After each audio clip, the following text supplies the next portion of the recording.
रिया को पचराउचरा news code परवर्ती प्रसंग अभिनेत्री रिया दे को पचराउचरा आरंभ होइछि। चंद्रशेखरपुर थानारू मामला कटक बिड़ानासी थाना को जिबा परे रिया को पचराउचरा करिछि पुलिस।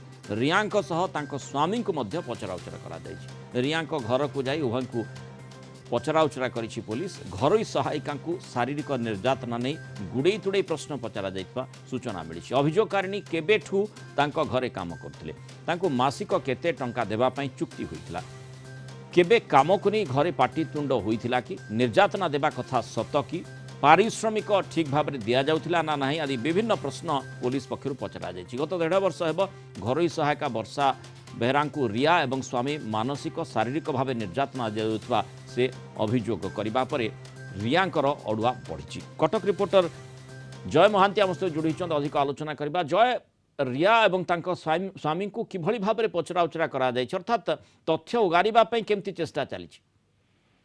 देखो यही मामलाटी जितेबाला चंद्रशेखरपुर थाना कटक बिड़ानासी थाना जो रही जितेबाला स्थानांतर है, स्थानांतर होगा पर जो आधार में मामला रुजु होता बीएनएस दफा 115 एवं सहित 136 एवं बाल श्रमिक निरोध एवं नियंत्रण आईन ए अनुसार जो मामला रुजु होता आधार से ही कंप्लेनांतर जहाँ जहाँ से लिखित अभियोग कर आधार कर पुलिस आगे गत काली गोटे टीम जाइला बिड़ानासी थाना पुलिस रिया घर को एवं घर को जाकि स्वामी को पचराउचरा करथिला।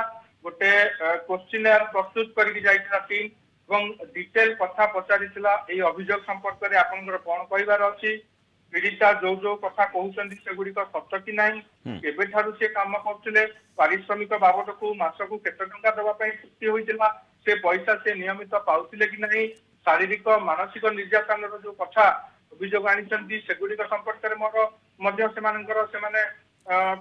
स्टेटमेंट नहीं सहित पाख पड़ोशी जो मैंने अच्छा जेहेतु गोटे भायोलेंस कथा से अभियोग आनी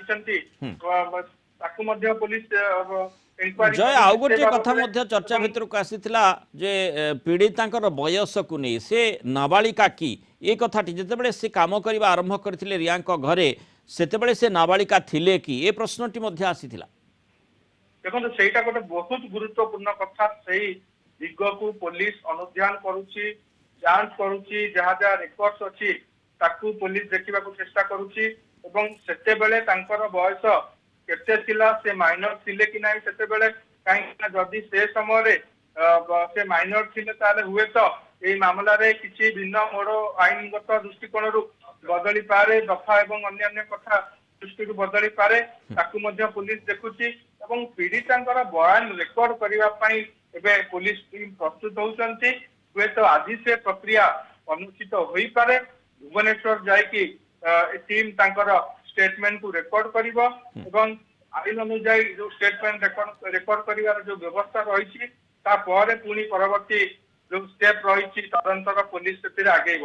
तो ये गुरुत्वपूर्ण कथा होची रिया एवं स्वामी उभय अस्वीकार करिसंती जहाँ जहाँ अभियोग रही विरुद्ध में से कहते जे कौन प्रकार निर्यातना आम दौ नथिलु, कौन प्रकार मानसिक एवं शारीरिक निर्यातना दि जाऊ नथिला एवं बाकी जो रही विभिन्न दिग मध्य पुलिस देखुची किसी जगह लोक पचराउचरा करुची सराउंडिंग्स रे सेमाने सेभली किछि केबे सुनिचंती देखिचंती कि तो गुड़ाए कथा तथ्य प्रमाण जोगाड़ करने पुलिस चेष्टा करुच्ची। कारण जो घटनाटी घटी जो भली भाव में बड़ अभियोग आछि रिया दे एवं तांको स्वामी विरोध में तांकर घरोई सहायिका को निर्यातना बाबद में तेणु तार सत्यता जांच बर्तमान पुलिस करुच्ची। रिया दे एवं तांको स्वामी को दीर्घ समय धरी पचराउचरा कर। धन्यवाद जय महांती।